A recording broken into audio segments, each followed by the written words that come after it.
नमस्कार। इस राजनीति रस राय के एपिसोड में हम बात करेंगे अयोध्या में हुई हैवानियत पर। अयोध्या में एक दलित युवती के साथ जो हुआ उसे बयान करना भी मुश्किल।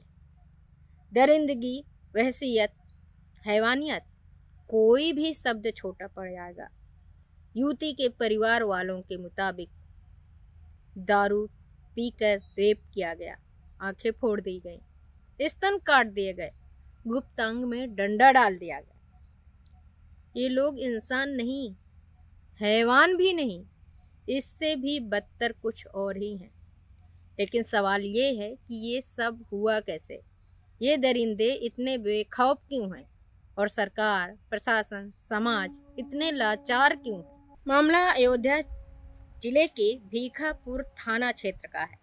28 जनवरी को इस दलित लड़की को अगवा किया गया, रेप किया गया, फिर बेरहमी से तड़पा कर छोड़ दिया गया। पेड़ में बांधे हुए नंगे मिले, पूरा सरवर नहीं था, पैर हाथ सब ये सब पूरा कट गया ना,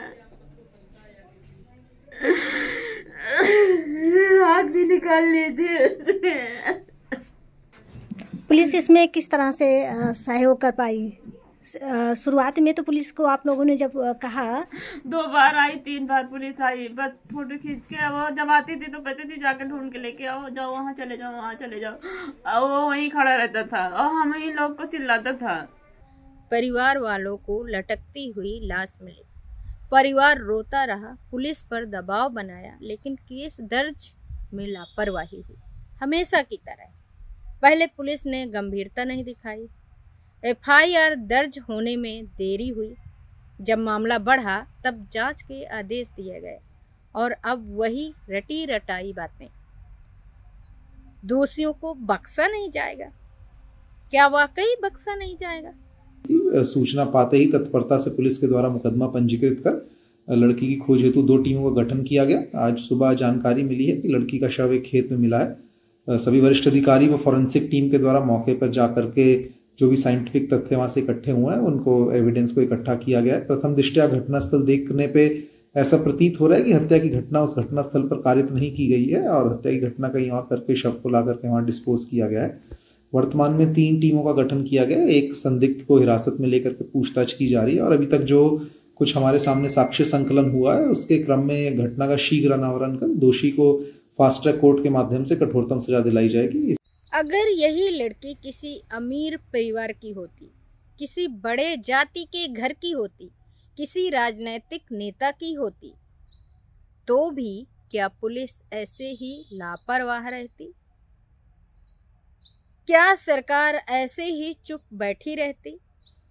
निर्भया केस में देश जाग गया था, सड़कों पर लोग उतरे थे, कड़े कानून बने थे।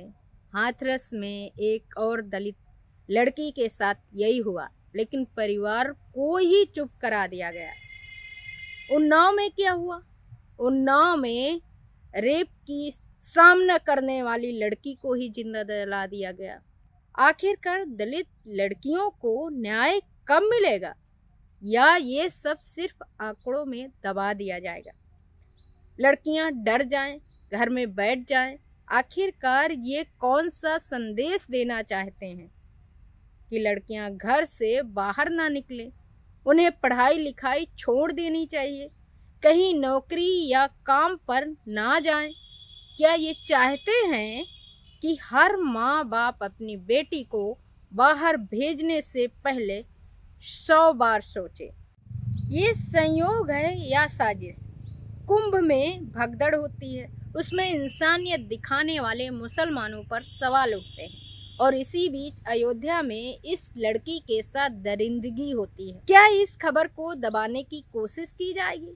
क्या ये सरकार, ये प्रशासन, ये मीडिया इस लड़की को न्याय दिलाने के लिए वैसे ही हंगामा करेगा जैसे बाकी मुद्दों पर करता है?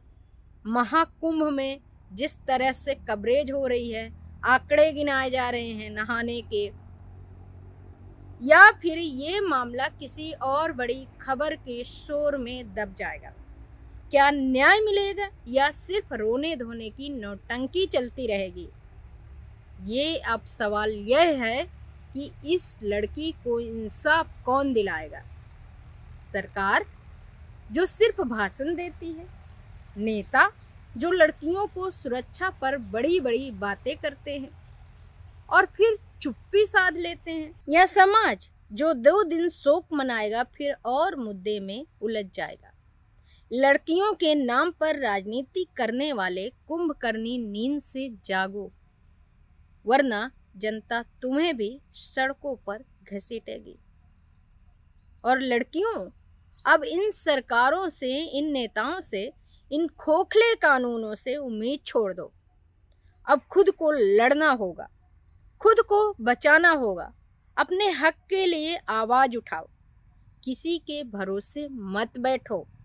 तुम्हारे शरीर को, तुम्हारी आज़ादी को, तुम्हारे हक को कुचलने वाले को अब माफ मत करो, क्योंकि ये समाज नामर्दों से भरा पड़ा हुआ है। इनकी मर्दानगी सिर्फ लड़कियों को कुचलने में है, बचाने में नहीं। अब फैसला आपको करना है। डर कर घर में बैठोगी या उन दरिंदगों के खिलाफ खड़ी होगी? खबर लहरिया, आपकी खबर, आपकी भाषा।